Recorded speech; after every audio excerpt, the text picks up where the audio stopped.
आज का प्रातः क्लास है 18 अप्रैल 1967। रिकॉर्ड चला है इस पाप की दुनिया से दूर कहीं ले चल।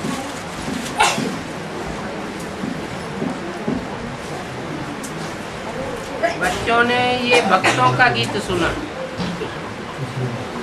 क्या भक्तों का? क्यों?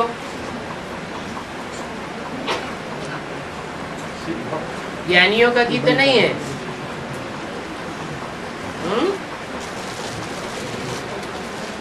भक्तों का गीत क्यों है, ज्ञानियों का क्यों नहीं?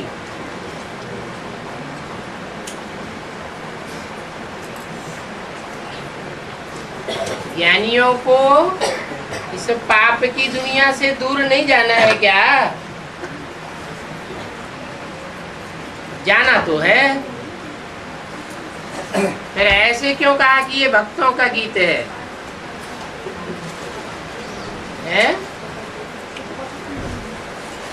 क्योंकि जो भक्त होते हैं वो मांगने की इच्छा वाले होते हैं,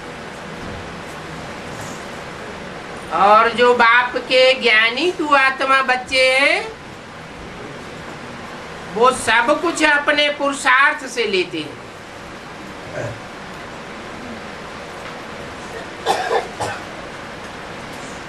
अपनी हिम्मत और उमंग उत्साह से लेते हैं।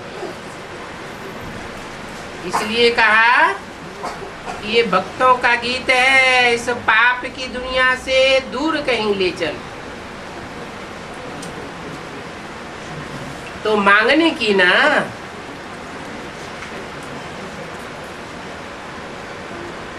ज्ञानी आत्मा बच्चे मांगनी करेंगे या ऐसी अपनी अवस्था बनाएंगे? अवस्था बनाएंगे। जब चाहे एक सेकंड में इस पाप की दुनिया से दूर परम धाम वासी बन सकते हैं।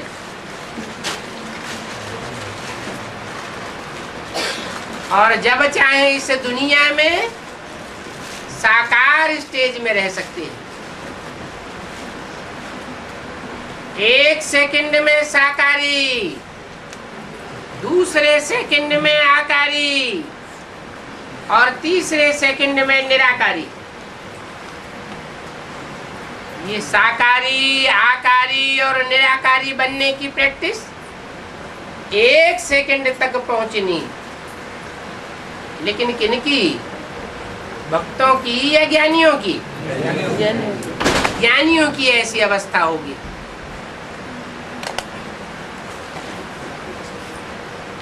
तो अभी तुम ऐसे नहीं कहते हो। कैसे?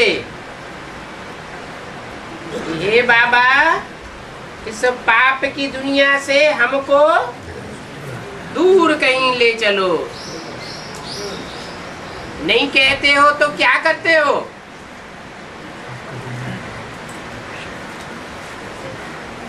ऐसी प्रैक्टिस कर लेते हो कि जब चाहे इस पाप की दुनिया से अपनी मन बुद्धि रूपी आत्मा को डिटैच कर ले। कोई कुछ भी कहता रहे, गाली देता रहे, टॉन्ट मारता रहे, सुना सुना अनसुना कर दिया।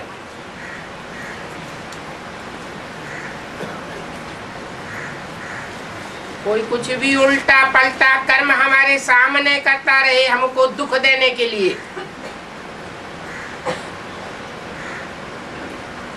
ऐसी स्टेज बना ले कि इन आंखों से देखते हुए नहीं देखते।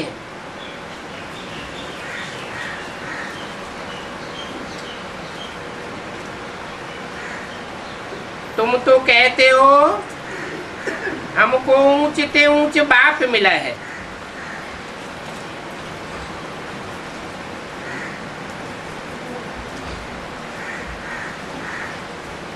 ऊंचते ऊंच बाप मिला है, तो ऊंचते ऊंच बाप के बच्चे भी कैसे होंगे? ऊंचते ऊंच होंगे। जो ऊंच स्वभाव संस्कार वाले होते हैं, जिनके अंदर ऊंचेपन का स्वाभिमान होता है, वो भीख मांगना पसंद करते हैं क्या? नहीं करते। तुम जानते हो हमको ऊंच बाप मिला है, हम ऊंच बाप के ऊंच बच्चे हैं। बाकी जो भी इस समय के मनुष्य मात्र हैं, तुम्हारे अलावा, वो सब नीचते नीचे हैं, है? अपन को ऊंच समझना और दूसरों को नीचे समझना, ये अच्छी बात है क्या? है? अच्छी बात तो नहीं है।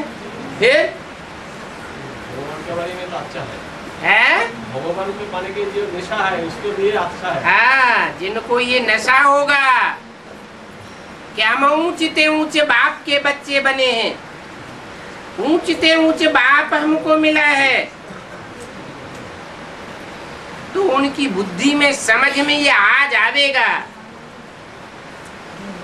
कि हम ऊंचते ऊंचे बाप के ऊंचे बच्चे हैं। बाकी सारी दुनिया हमारे मुकाबले नीचे है। दृष्टि, वृत्ति, कर्मेंद्रियों की कृति सब नीची स्टेज वाले हैं, और हम ऊंची स्टेज वाले हैं। जैसे कोई ऊंच कुल का होता है तो अपने ऊंच कुल का नशा रहता है ना। कोई राजा का बच्चा होता है तो उसको नशा रहता है कि मैं राजा का बच्चा हूं।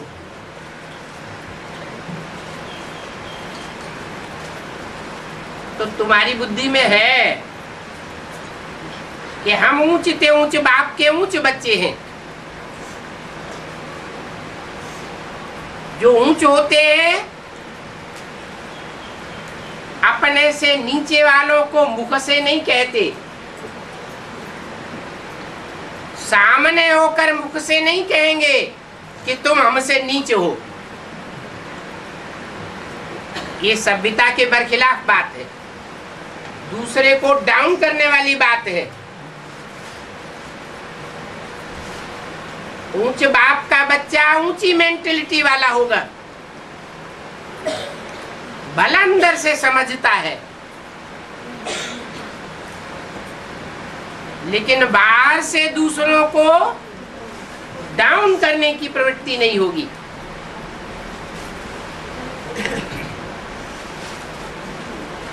हम समझते हैं कि ऊंचते ऊंचे मनुष्य भी भारत के ये देवी देवताएं हैं।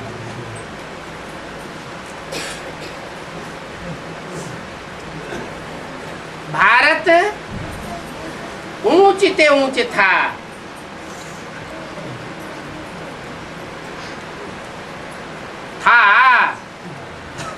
अभी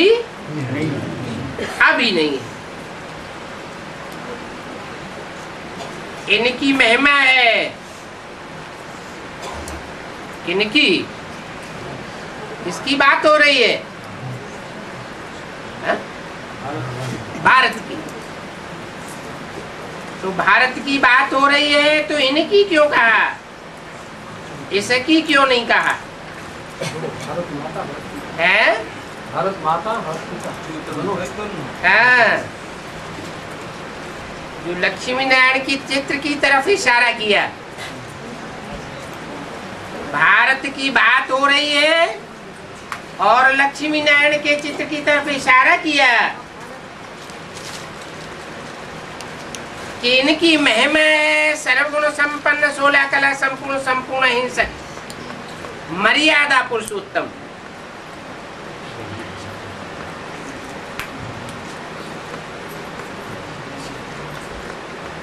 ये भारत की महिमा है, ऐसे नहीं कि भारत माता कहा जाता है तो पिता नहीं होगा, भारत माता कोई विधवा होगी, नहीं। भारत में विधवाओं को मान्यता नहीं दी जाती, जो सधवाएं होती हैं उनको मान्यता दी जाती है। ये क्या बात हो गई? अरे सबको समान दृष्टि से देखना चाहिए। विधवाएं तो बेचारी और ही दुखी है, उनका पति से वियोग हो गया, तो उनको नीची दृष्टि से क्यों देखना चाहिए? सधवाओं की भारत में क्यों महिमा होती है, विधवाओं की क्यों नहीं?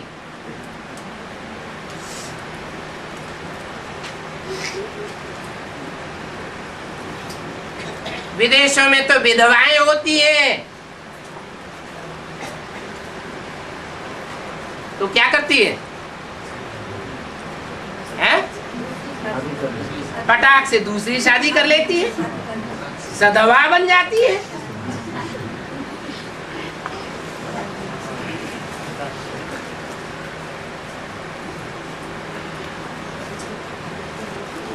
तो सधवा बन जाती है क्या? है? सधवा नहीं बन जाती।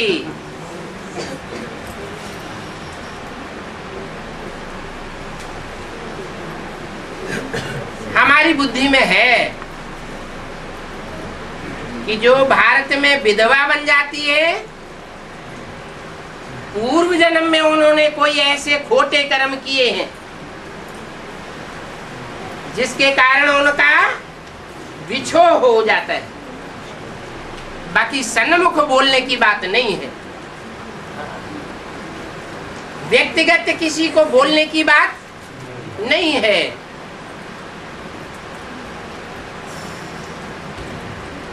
सधवाओं की पूजा होती है, सधवाओं की मान्यता होती है, क्योंकि भगवान आकर के प्रवृत्ति मार्ग की स्थापना करते हैं और सब धर्म वाले निवृत्ति मार्ग के हैं। वो प्रवृत्ति मार्ग को तरजीह नहीं देते और भगवान आकर के प्रवृत्ति मार्ग को ऊंचा उठाता है।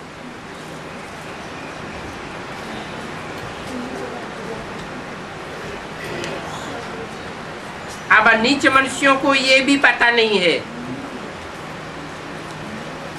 कि इन देवताओं को इतना ऊंच किसने बनाया। इन देवताओं को माने किन देवताओं को? लक्ष्मी नारायण को।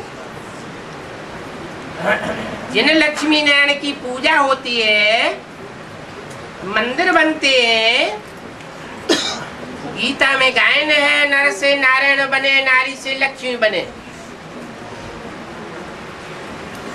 तो इनको इतना ऊंच किसने बनाया? कोई ने तो बनाया होगा। तो किसने बनाया, इसका क्या जवाब आवेगा? है?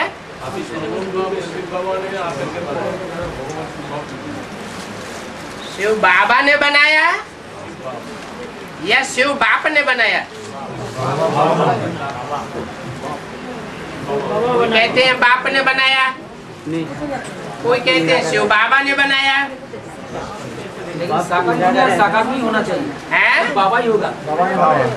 अरे बनाने वाला रचयिता हुआ,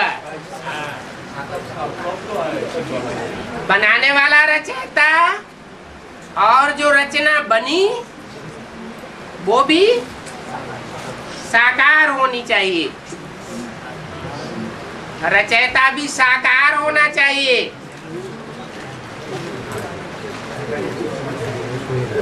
भगवान आवेंगे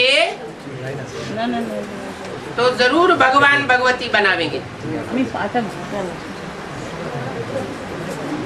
तो वो भगवान का रूप कौन?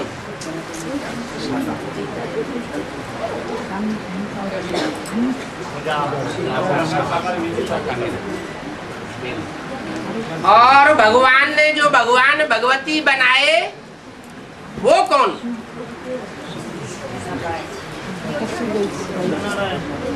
भगवान भगवती कहेंगे नर से नारायण, नारी से लक्ष्मी बनने वाले। वास्तव में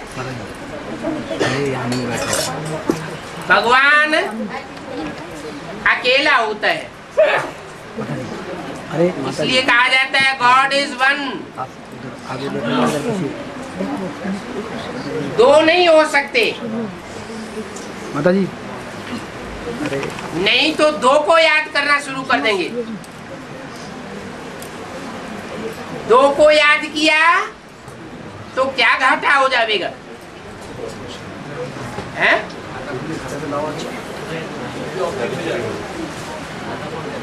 दो साकार स्वरूपधारी कभी एक जैसे ऊंचे नहीं हो सकते, अंतर जरूर होगा। 500-700 करोड़ की माला है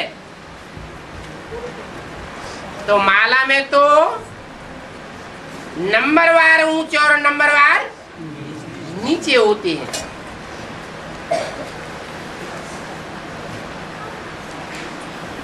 अगर दो को ऊंचे रख दिया जाए समान रूप से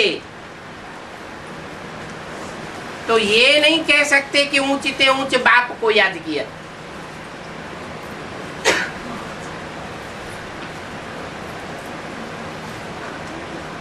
तो नारायण और लक्ष्मी जब कहा जाता है तो लक्ष्मी का नाम आगे देते हैं या नारायण का नाम आगे देते हैं? लक्ष्मी का नाम पहले और नारायण का नाम बाद में। तो कौन बड़ा हुआ? शिव शंकर कहते हैं तो कौन बड़ा हुआ कौन छोटा हुआ? शिव बड़ा हुआ, शंकर छोटा हुआ। तो लक्ष्मी नारायण कहने से ही साबित हो जाता है लक्ष्मी ऊंची और नारायण नीचा। तो फिर भगवान कौन हुआ? न लक्ष्मी भगवान है न नारायण भगवान है।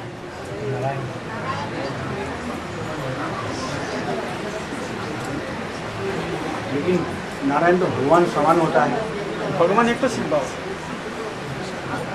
नारायण को कोई नारायण बाबा नहीं कहता।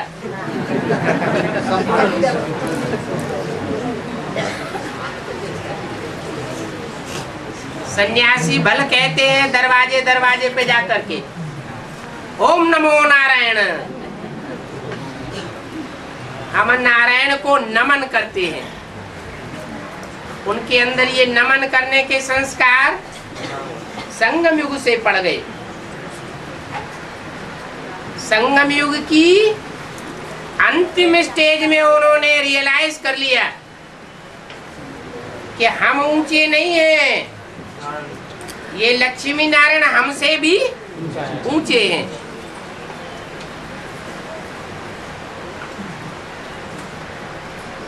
परंतु साकार नारायण को तो याद नहीं करते। किसको याद करते हैं?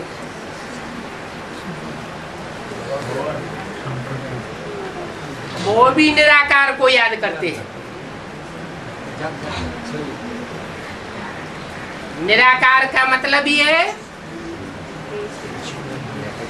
जिसने निराकारी स्टेज को धारण कर लिया।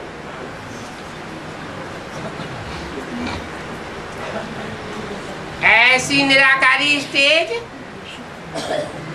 नारायण की नहीं दिखाते हैं। लक्ष्मी की नहीं दिखाते हैं, विष्णु की नहीं दिखाते हैं, ब्रह्मा की नहीं दिखाते हैं, किसकी दिखाते हैं? शंकर की दिखाते हैं। नारायण को देव देव महादेव नहीं कहा जाता और शंकर को देव देव महादेव कहा जाता है। नारायण को पवित्र कहेंगे या पवित्र चोला कहेंगे? पवित्र चोला है। और शंकर का चोला दोनों तरह का दिखाया जाता है।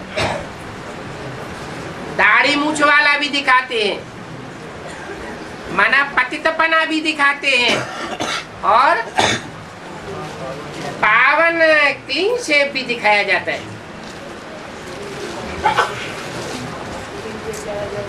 वो संपन्न स्टेज है, वो निराकार जो एवर प्योर कहा जाता है, वो बिंदी रूप में नहीं कहा जाता। बिंदी के एवर प्योर और एवर इम्प्योर होने की कोई बात ही नहीं, कोई प्रूफ नहीं मिलता कि कौन सी बिंदी प्योर और कौन सी बिंदी इम्प्योर। जब वो शरीर में आकर के एक्ट करती है तब कहा जाता है एवर प्योर। ऐसा एवर प्योरिटी का पार्ट बजाने वाला और संसार में कोई भी साकार मनुष्य नहीं हो सकता। वो मनुष्यों का बाप है, मनुष्यों का ही नहीं, राक्षसों का भी बाप है और देवताओं का भी बाप है। इसलिए वही साकार स्वरूप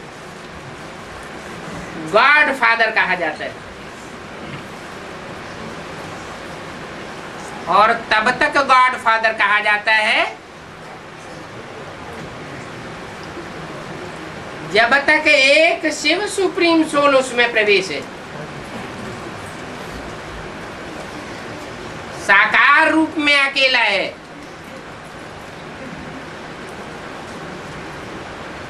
उसकी सानी कोई नहीं हो सकता, उसकी तुलना किसी से नहीं हो सकती। इसलिए बोला कि नीच मनुष्यों को ये पता नहीं है कि देवताओं को इतना ऊंच किसने बनाया। किसने बनाया? अरे वकील को वकील कौन बनाता है? जज कौन बनाता है?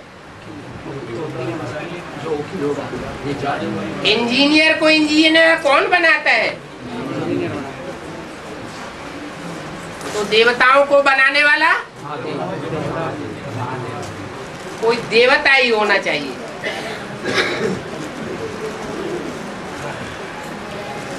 अभी तो बिल्कुल ही पतित नीच मनुष्य हो गए हैं। क्या इनके लिए वो इशारा दिया? दुनिया वाले तो फिर भी मान जाते हैं समझाने से कि ऊंचे ते ऊंचे पाटधारी कौन। लेकिन ब्राह्मणों की दुनिया में ऐसे नीचते नीचे पतित बुद्धि वाले हैं कि उनको कितना भी समझाओ उनकी बुद्धि में बैठता नहीं है। तो नीच बुद्धि कहेंगे या ऊंची बुद्धि कहेंगे? जरूर कहेंगे नीच बुद्धि है। नीच कुल के हैं, नीच धर्म में कन्वर्ट होने वाले हैं। जन्म जन्मांतर नीच कुल में कन्वर्ट होकर रहे हैं, नीच धर्म में कन्वर्ट होकर के रहे हैं। इसलिए ऐसी सिंपल बात भी उनकी बुद्धि में नहीं बैठती। इसलिए बोला बिल्कुल ही पतित नीच हो गए। ये है ही नीचों की, तुच्छ मनुष्यों की, तुच्छ बुद्धियों की दुनिया। और बाप है ऊंचे ते ऊंचे।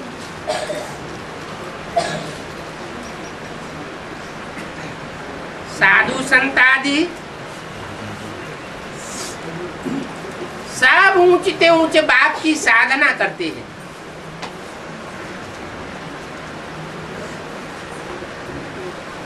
बुद्धि को साधते हैं।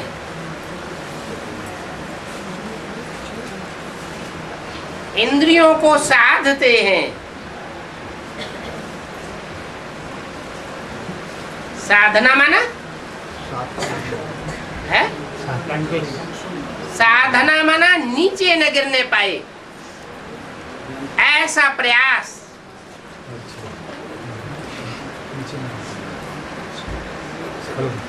मन बुद्धि की साधना करते हैं,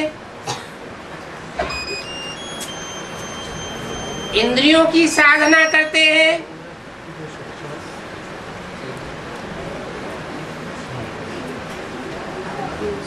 ज्ञान इंद्रियों की साधना करते हैं। जैसे दृष्टि पतित न हो जाए,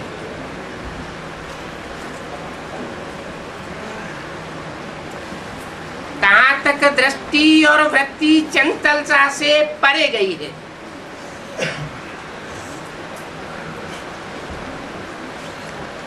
ऐसी साधना करते हैं।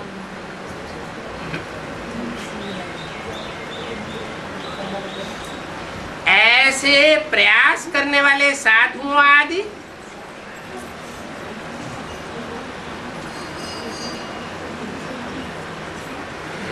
जो भी हैं, उनके पिछाड़ी मनुष्य आधा कल्प से भटकते रहे।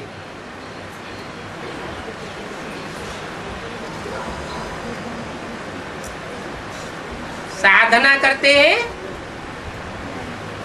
माना प्रैक्टिस करते हैं।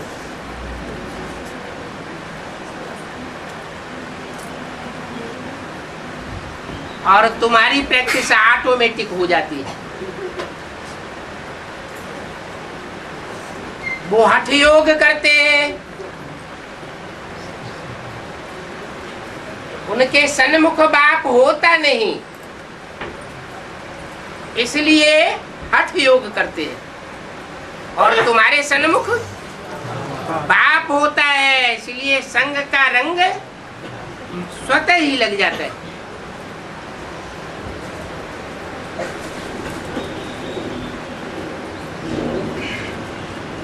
सारी दुनिया साधु संत महात्माओं के पीछे भटकती रहती है,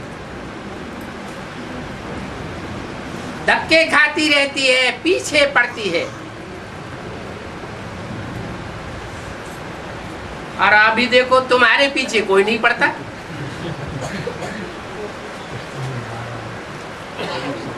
अभी तुम बच्चे जानते हो, वो साधु संत महात्मा नहीं जानते हैं। क्या क्या नहीं जानते? तुम क्या जानते हो? बाबा आया हुआ है, कि बाप आया हुआ है।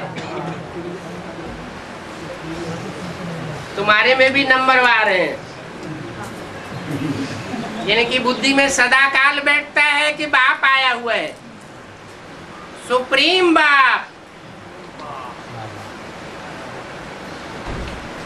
और कोई कोई की बुद्धि में कभी बैठता है बाप आया हुआ है, कभी बुद्धि में से बिल्कुल उड़ जाता है।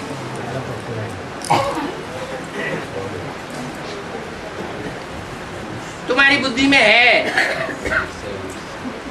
कि हम घड़ी घड़ी बाप के पास जाते हैं। क्या क्यों जाते हैं बाप के पास घड़ी घड़ी? मन बुद्धि को स्थिर करने। इसलिए जाते हैं कि जिसके पास जाएंगे वैसी दृष्टि, वृत्ति और कृति बनेगी। जिसका संग करेंगे वैसी स्थिति बनेगी।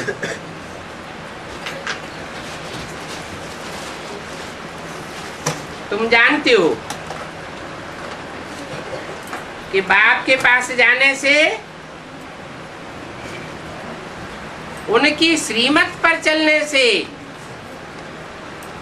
हमको वो ऊंचते ऊंचे श्रेष्ठ बनाते हैं।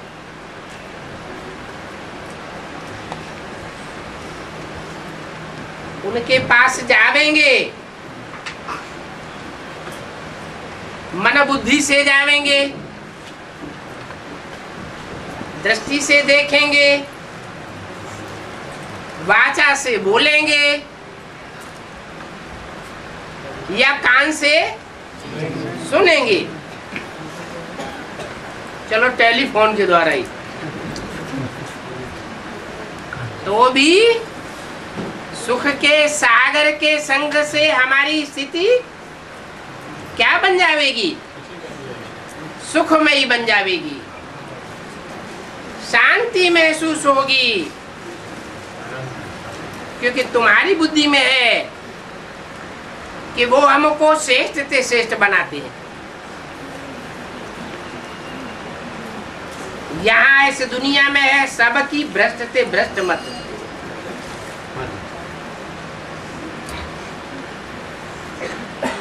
वो सब भ्रष्ट ही बनाते हैं और ऊंचते ऊंचे बाप ऊंची ही बनाते हैं। इस दुनिया के माँ बाप, चाचा, काका, गुरु गोसाई आदि जो भी है सब की है नीचे मत।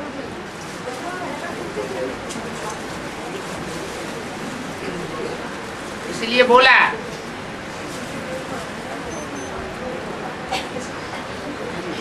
लौकिक संबंधियों से न कुछ पूछना है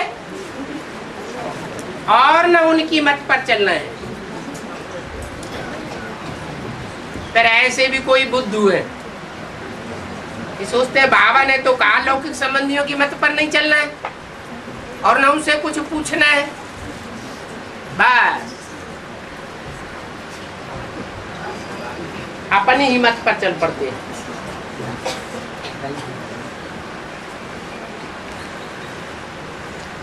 भले उनसे नहीं पूछना है, उनकी मत पर नहीं चलना है,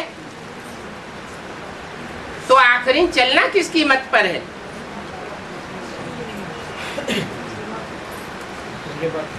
जरूर जो ऊंच से ऊंच मिला है उसकी ऊंच मत पर चलना है। जन्म जन्मांतर उनकी मत पर चलने से तुम नीचे बन गए। किनकी मत पर? मनुष्य मात्र की मत पर। चाचा, काका, मामा, ताऊ, माँ, बाप, उनकी मत पर चलने से नीच बन पड़े। अभी कहते हो बाबा हम तो अब आपकी ऊंच से ऊंच मत पर ही चलेंगे। आप समझाते हैं कदम कदम पर श्रीमत लेना है। क्या मतलब? कहीं जा रहे हैं तो एक कदम आगे बढ़ाया श्रीमत दो, दूसरा कदम आगे बढ़ाया श्रीमत दो, ये मतलब तो नहीं होगा। क्या मतलब हुआ कि जो भी कार्य हम करें, कोई भी काम करने के लिए हम कदम बढ़ाएं तो बाप से मत ले लें। हमारी बुद्धि मोहमयी ममतामयी है, कामी क्रोधी लोभी मोही अहंकारी है, प्रभावित होने वाली है। लेकिन बाप तो कोई से प्रभावित होने वाला नहीं है। तो कदम कदम पर बाप की श्रीमत पर चलना है।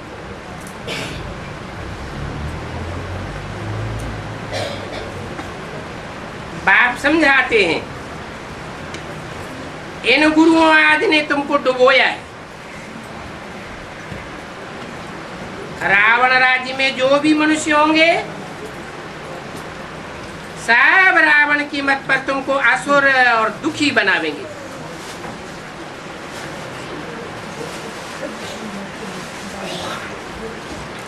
असुर भी बनावेंगे और दुखी भी बनावेंगे। अब एक ही बाप तुमको सुखी बनाते हैं। अब माना कब है? संगम युग में। ये मुरली कौन से टाइम की है? 67 की। तो ये बात लागू होती है?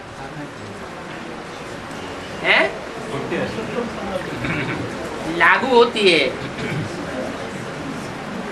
सन 67 की ही बात नहीं है। बाप तो बाप के रूप में मत देने के लिए, रास्ता बताने के लिए 36 37 से ही आया हुआ है।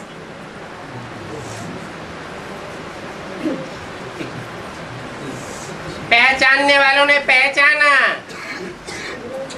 फॉलो करने वालों ने नंबरवार फॉलो किया। आदि में भी किया और अब अंत में भी नंबरवार फॉलो कर रहे हैं।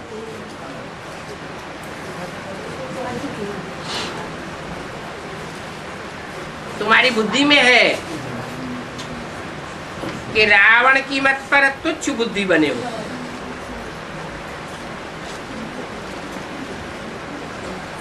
अभी तुम किसी और की मत पर नहीं चलो। क्यों? हमारा राष्ट्रपति प्रधानमंत्री से कनेक्शन हो जाए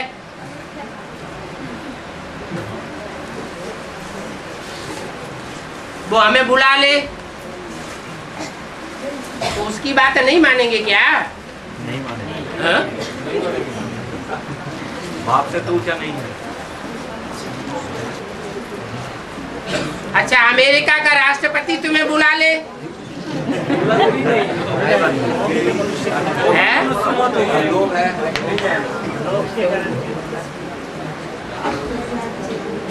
जो दुनिया का ऊंचे से ऊंचा संगठन है, विश्व संगठन, उसका अध्यक्ष तुमको बुला ले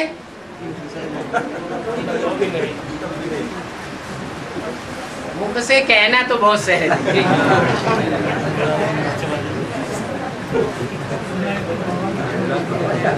फिर जब ऐसी स्थिति में पहुंचते हैं, ऐसी कुर्सी साथ में बैठने को मिलती है और भीड़ सामने दिखाई पड़ती है,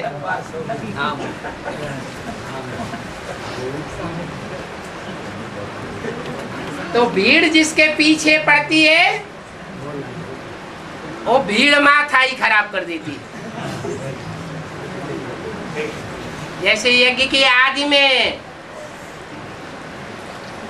दादा लेखराज सिंध हैदराबाद से अकेले भागे थे।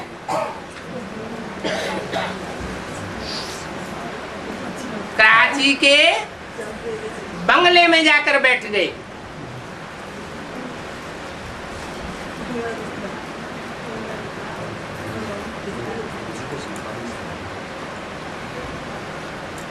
कोई ऐसी बात उठी होगी,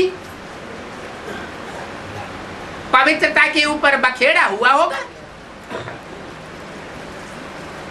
क्योंकि ये धोबी घाट तो यज्ञ के आदि से ही चलता चला आया है।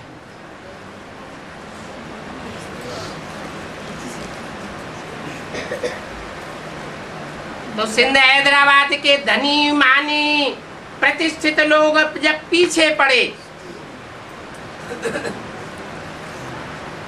कोर्ट में केस गया,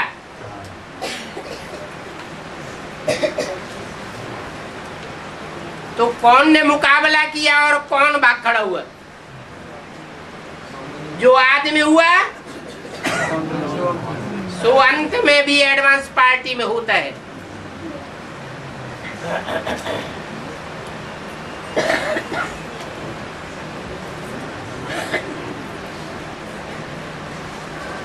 बाद में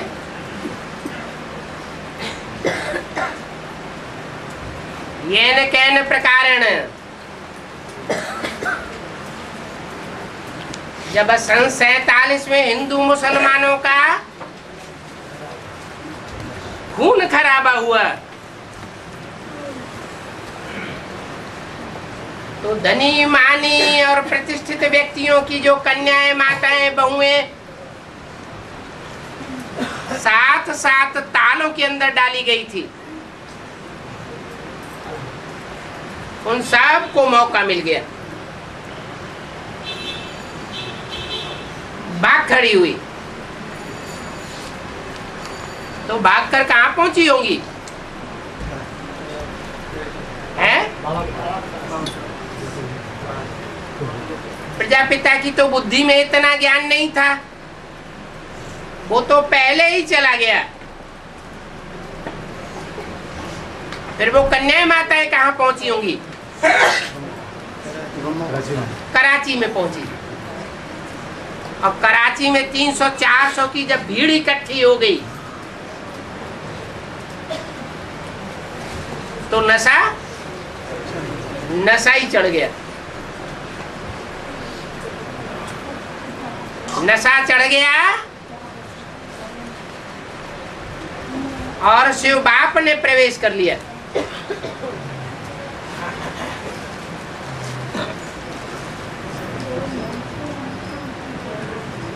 जो आज की दुनिया में भी शिवो हम कह के बैठते हैं, कितने नशे से वाणी चलाते हैं।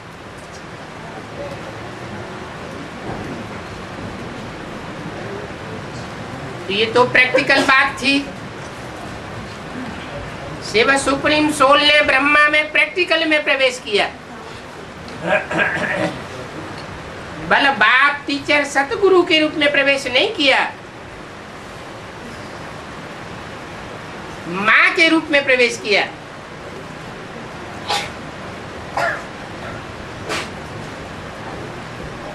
तो भी नशा चढ़ गया।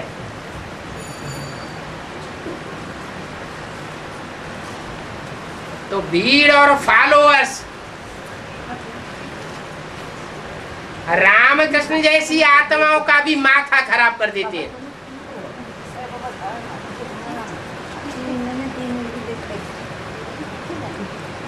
गीत बनाए हुए हैं, राम के भक्त रहीम के बंदे हैं सब आंखों के अंधे।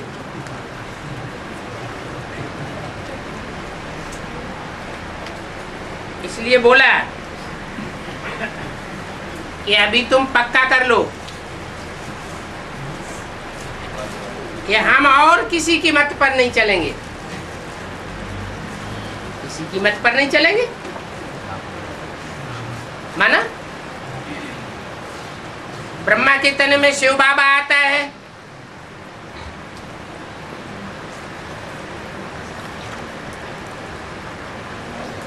बैल के ऊपर शंकर सवारी करता है, और शंकर में भी शिव बाबा आता है।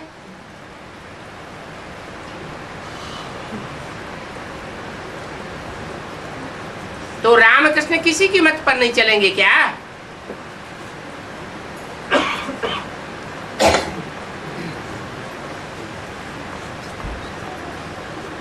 जो राम है वही तो निराकार और साकार राम है। और जो कृष्ण है अपने अंतिम जन्म में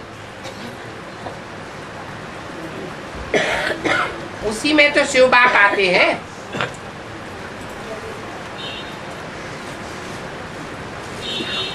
तो ब्रह्मा कोई मत देते हैं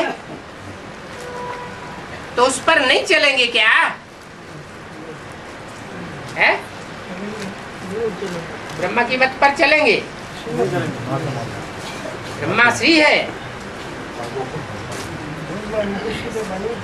ब्रह्मा श्री ते श्री है।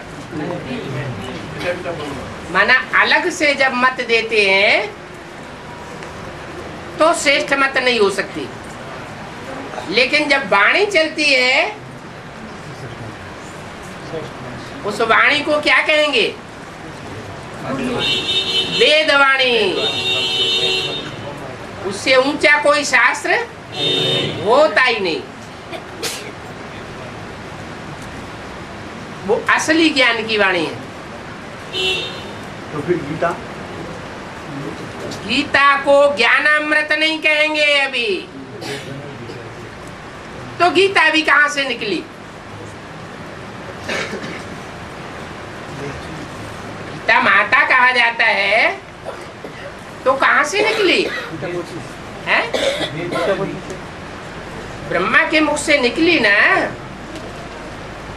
लेकिन ब्रह्मा के मुख से जो गीता माता का ज्ञान निकला, उनको भी मूल में ज्ञान किसने दिया?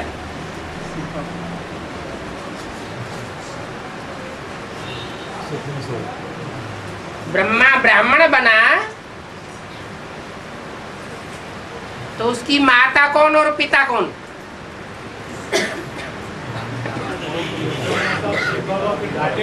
यज्ञ के आदि में कोई माता थी ना निमित्त? तो वो माता हुई,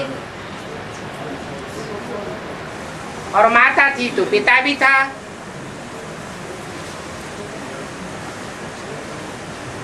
कहते हैं कृष्ण बच्चा पहला पत्ता है। तो शूटिंग कहाँ होती है? संगम के आदि में भी इस बात की शूटिंग होती है। तो बोला कि तुम शिव बाबा के सिवाय और किसी की मत पर न चलो। शिव माना ज्योति बिंदु और बाबा माना साकार।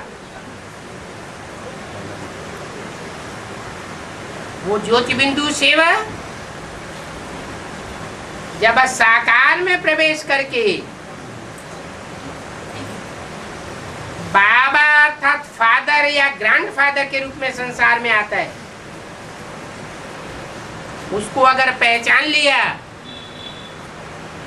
तो और कोई कीमत की परवाह नहीं करनी है। इन गुरुओं आदि ने तो तुमको डुबोया। किन गुरुओं ने? हैं? दीदी दादी दादा हैं, और उनका भी कोई गुरु है कि नहीं? कौन? उनका गुरु हुआ साकार रूप। जिस साकार के रूप में उनकी बुद्धि फंस गई, मुखवंशावली बन पड़े, मुख से निकली हुई वाणी को नहीं पहचाना कि वो वाणी सदा शिव की वाणी है। तो मुखवंशावली के बजाय मुखवंशावली बन पड़े। तो इन गुरुओं में बड़े से बड़ा गुरु कौन हुआ? दुनिया का बड़े से बड़ा मनुष्य गुरु कौन हुआ? अरे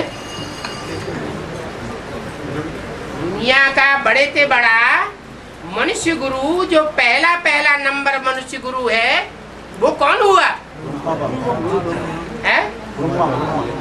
कोई कहता है प्रजापिता, ब्रह्मा। कोई कहता है ब्रह्मा। ब्रह्मा है ब्रह्मा ब्रह्मा। कुमार का दादी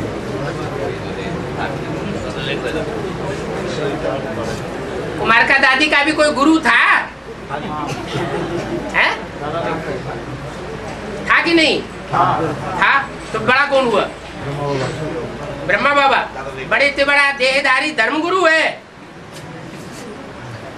कि कैसेट जाएगी कुमार का दादी के पास।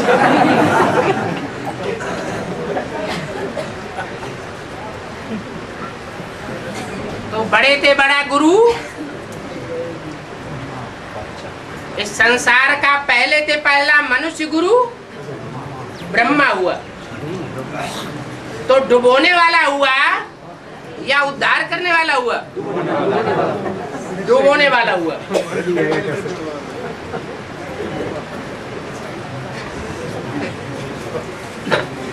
तो बोला इन गुरुओं ने तुमको डुबोया है,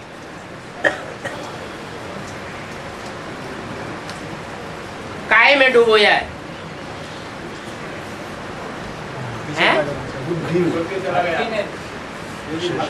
विषय सागर में, विषय विकारों में डुबोया है। इनका ज्ञान कंप्लीट ज्ञान नहीं है।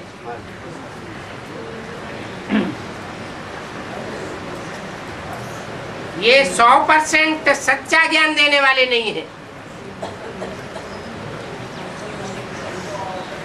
एक बाप ही सच्चा पातशाह कहा जाता है।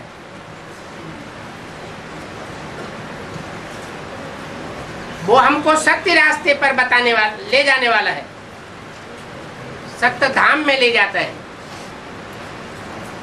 सत्य युग में ले जाता है।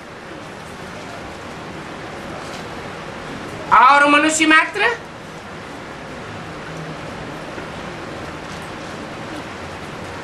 घोर से घोर पतित कलयुग में ले जाते।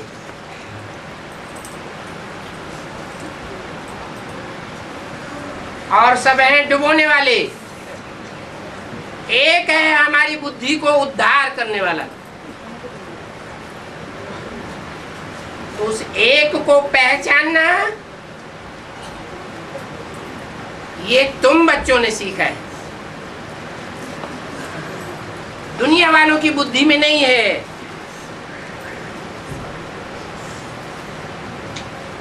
रावण राज्य में जो भी मनुष्य होंगे वो सब रावण की मत पर तुमको असुर और दुखी बनावेंगे। असुर भी बनावेंगे और दुखी भी बनावेंगे। जो खुद दुखी होता है वो दूसरों को भी दुखी करता है। जो खुद दूसरों से उत्तेजित होता है वो दूसरों को भी उत्तेजित करता है।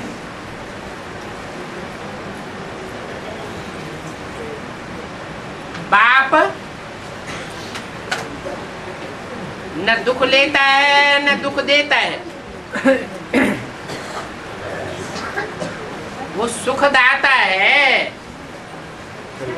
उसको आनंद का सागर कहा जाता है।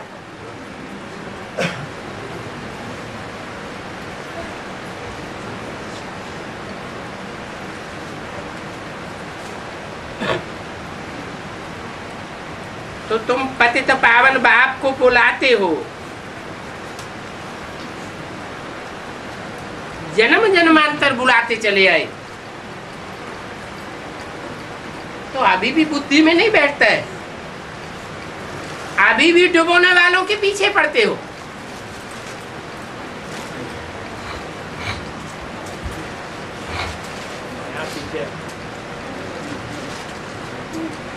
इन डुबोने वालों के पीछे क्यों पड़ते हो?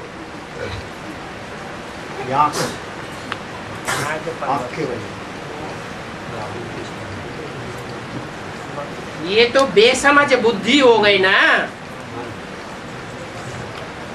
क्या कोई एक बार गलती करे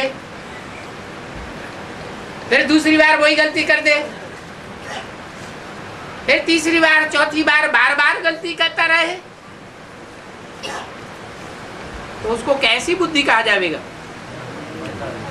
समझदार बुद्धि या बेसमझ बुद्धि?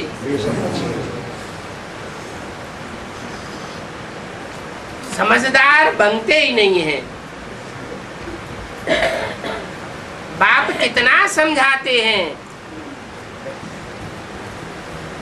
एक की मत को छोड़ करके धक्के खाते ही रहेंगे, फिर भी जाए गंगा स्नान करेंगे। यहाँ तो कोई नहीं गंगा स्नान करता, कोई करता है क्या? अभी करते हैं, करता है। अभी हम लोग करते हैं गंगा स्नान, अभी भी करते हैं। गंगा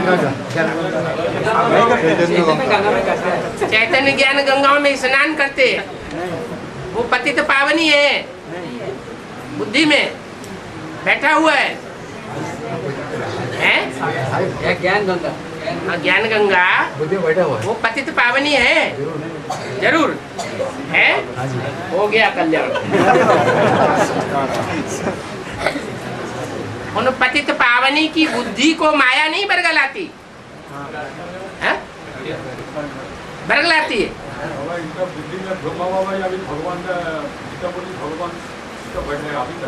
अच्छा, तुम्हारी बुद्धि में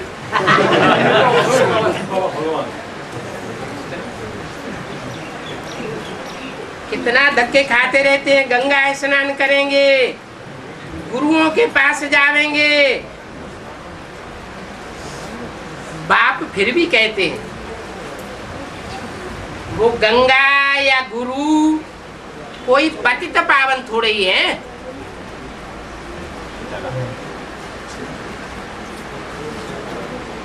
कोई पतित पावन नहीं। फिर भी तुम आसुरी मत पर चल करके जा करके गंगा स्नान आदि करेंगे तो बाप कहेंगे कि मेरी मत से ऊंचते ऊंच मत पर तुमको भरोसा ही नहीं है। क्या? अगर बाप की मत पर चलते चलते कोई की बुद्धि में बैठ जाए विष्णु अवतार हुआ है, विष्णु भगवान आए हैं, और उनकी मत पर चल पड़े तो बाप क्या कहेंगे? बाप कहेंगे भले तुमने निश्चय पत्र तो लिखा है, भरोसा पत्र तो लिखा है, लेकिन वास्तव में तुमको भरोसा नहीं है।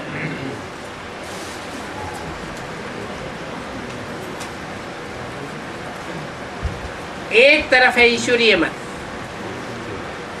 और दूसरी तरफ है आसुरी मत। दूसरी तरफ और एक तरफ का युद्ध हो रहा है? युद्ध हो रहा है कि रस्साकसी हो रही है? क्या हो रहा है? ये भी युद्ध हो रहा है। राम रावण, इसको राम रावण युद्ध कहो, देवासुर संग्राम कहो, महाभारत युद्ध कहो, बात एक ही है। रस्साकसी कहो।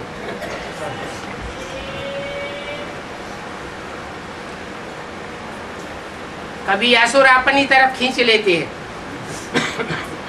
और कभी देवताएं अपनी तरफ खींच लेते हैं।